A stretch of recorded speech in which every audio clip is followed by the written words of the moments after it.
The fluorescent lights in Garrett's auto repair buzzed like tired insects. It was 5:47 p.m. on a Thursday, and the shop smelled of burnt oil, brake dust, and the faint sweetness of the strawberry lollipop Mia was sucking on behind the counter. Garrett Hayes, 38, single dad, third-generation mechanic, slid out from under a lifted F-150 when the bay door rolled up with a metallic groan. A silver Mercedes Maybach purred in, so polished it looked like it had never seen rain. The kind of car that cost more than his house. The driver's door opened. Long legs and tailored black slacks emerged first, then the rest of her. Elena Carver, formerly Elena Voss, stepped out in a cream silk blouse and heels that clicked like gunshots on concrete.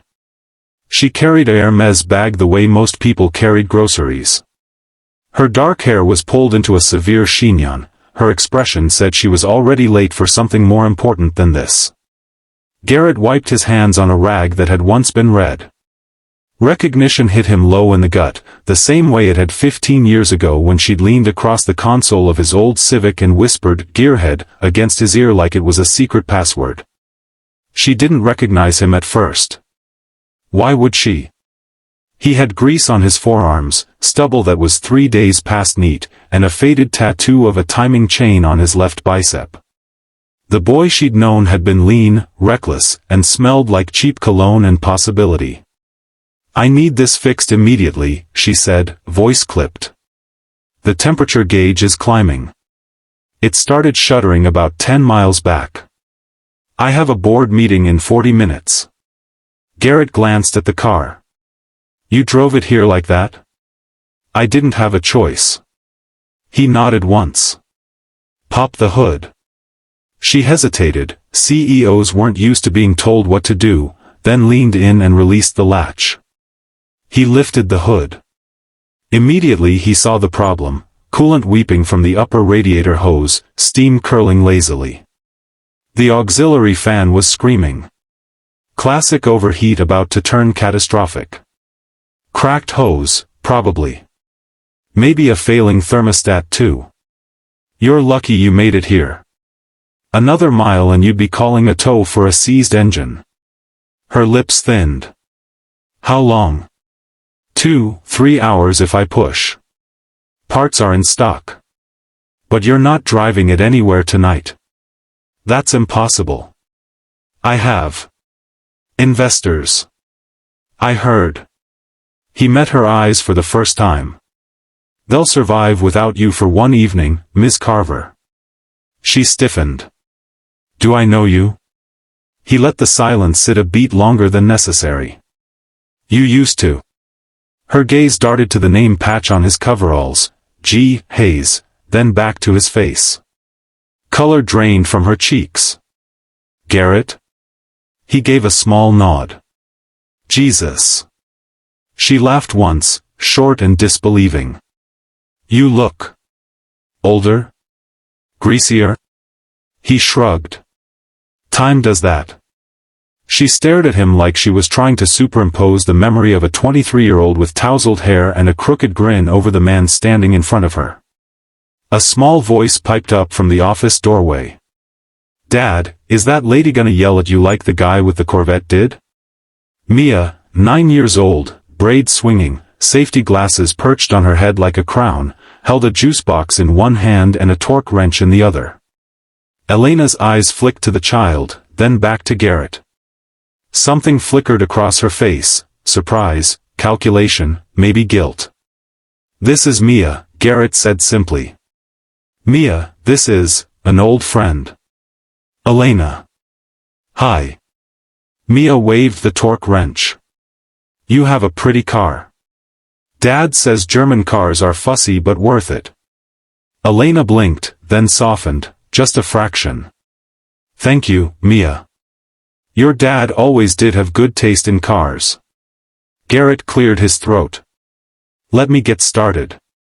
There's coffee in the lounge if you want to wait. Or I can call you an Uber." "I'll wait." She followed him inside, heels echoing. The lounge was humble: 2 mismatched chairs, a coffee maker that coughed more than it brewed, a small TV permanently tuned to cartoons. Mia immediately offered Elena half her juice box. Elena declined politely. Garrett worked fast. New hose, fresh coolant, thermostat swapped, system bled and pressure tested. He even topped off the washer fluid and tightened the battery terminals, small things no one ever noticed but made the car feel loved again. Every so often he glanced through the glass partition. Elena sat with perfect posture, typing on her phone, but her eyes kept drifting toward Mia, who was showing her how to sort 10mm sockets from 11mm ones. At 8:22 p.m. he lowered the lift and wiped his hands one last time. Done. She's good for another 100,000 miles if you treat her right. Elena stood. How much? 1,140. Cash, card, whatever. She opened her purse, pulled out a black Amex, then paused. Can we talk? Outside? He nodded. They stepped into the cooling night air. The shop lights spilled yellow across the parking lot. Crickets sang in the weeds behind the fence. Elena stared at the Maybach like it might give her courage. I owe you an explanation, she said quietly. You don't owe me anything. I disappeared. No call. No letter. Nothing. You were 18. Full ride to Wharton. Big future. I was staying here to run a dying shop after Dad's heart attack. We both knew it wouldn't work. That's not why I left without saying goodbye. Her voice cracked. I was terrified I'd stay. That I'd choose you over everything I'd been told I was supposed to want. So I ran instead. Garrett looked up at the sky. Stars were starting to fight through the city glow.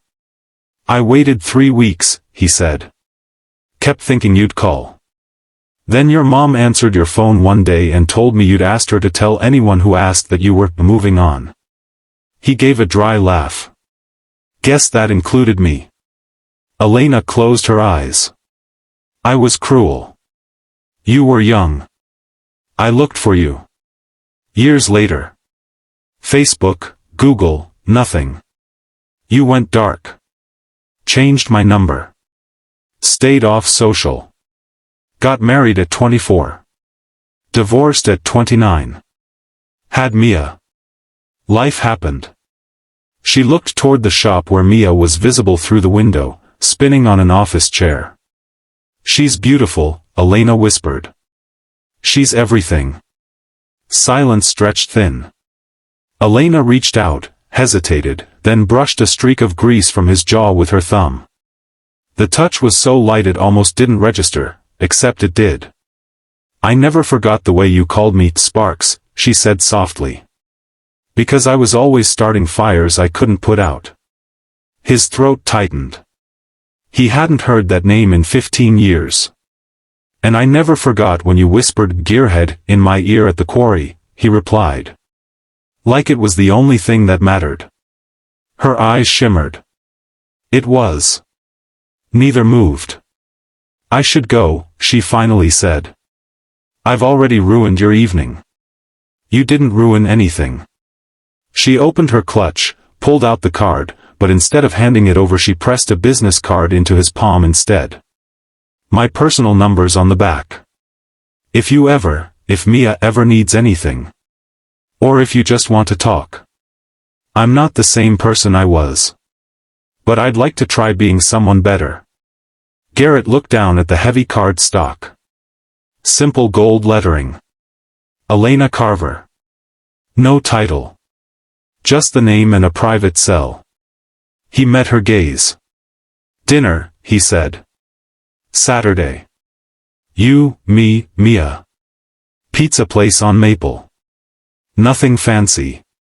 She likes extra cheese and pepperoni. Elena's mouth curved, small, real, unguarded for the first time all night.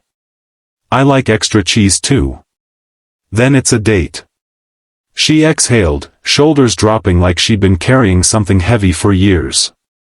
Thank you, gearhead. He smiled, the first real one in a long time. Anytime, Sparks. She got into the Maybach. The engine started with a refined purr. Taillights glowed red, then faded down the street. Garrett stood there until the sound disappeared. Mia appeared at his side, leaning against his leg. "Is she coming back, Dad?" He ruffled her braids. "Yeah, kiddo. I think she is."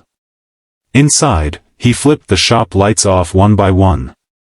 The darkness felt different tonight, softer, less final. Some engines ran cold for years.